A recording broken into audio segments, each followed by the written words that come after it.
ফুল চাষ করে আর্থিকভাবে স্বাবলম্বী তেলিয়ামুড়ার অচিন্ত দত্ত লস্কর। কিছু করার মানসিকতা থাকলে যে কোনো কাজ করে সফলতার শিখরে যে পৌঁছানো যায় তা প্রমাণ করল তেলিয়ামুড়ার ফুল চাষী অচিন্ত দত্ত লস্কর। তেলিয়ামুড়া ব্লকের অন্তর্গত বিবেকানন্দনগর গ্রাম পঞ্চায়েতের বাসিন্দা অচিন্ত দত্ত লস্কর বিগত 2000 সাল থেকেই ফুল চাষ করে আসছেন। দীর্ঘ 1 দশক ফুল চাষের সাথে নিজেকে যুক্ত করে রেখেছেন অচিন্ত বাবু। রাজ্য সরকারের তরফেও বহুবার সহযোগিতা পেয়েছেন।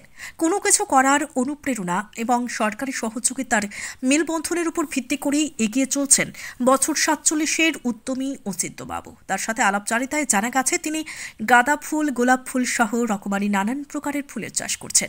সত্যি এমন উদ্যোগে স্বনির্ভর হওয়ার উজ্জ্বলতার নজির স্থাপন করেছেন।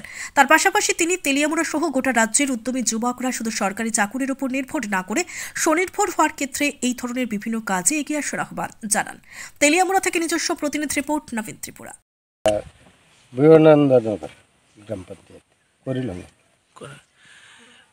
আপনি কত বছর ধরে এখানে ফুলের বাগান করতেছেন?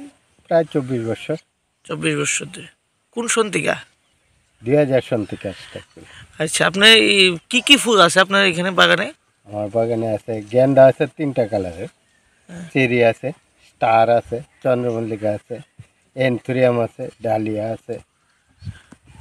প্রত্যেক বছরই করেন না? সারা বছরই করি গেন্দাটা আমি সারা বছর। আপনার এই বাগানের উপরেই কি আপনার মানে সংসার প্রতিপাদন হয় নাকি অন্য কোনো জীবিকা অর্জন অন্য কোনো জীবিকা অর্জনের ব্যবস্থা নেই, বাগানের উপরে পাশাপাশি কিছু সবজি চাষ করি। আচ্ছা, আমরা এই সরকারি এমনি কোনো সাহায্য সহযোগিতা পাইছেননি এই ফুলের বাগান করার ক্ষেত্রে? পাইছি, অনেক সময় পাইছি। 24 বছর 2-3 বারই পাইছি। প্রথম যখন বাগানটা শুরু করছিলেন তখন কি এটা আপনার নিজের উদ্যোগেই শুরু হয়েছিল নাকি সরকারি সাহায্য সহযোগিতা নিয়ে? না, নিজের উদ্যোগে। এটা এখানে কতখানি জায়গার উপরে আছে বাগানটা? আমি এখানে মার্কেটটা একটু খারাপ হওয়াতে একটু স্বল্পতা কমাই আনছি। কতখানি জায়গা?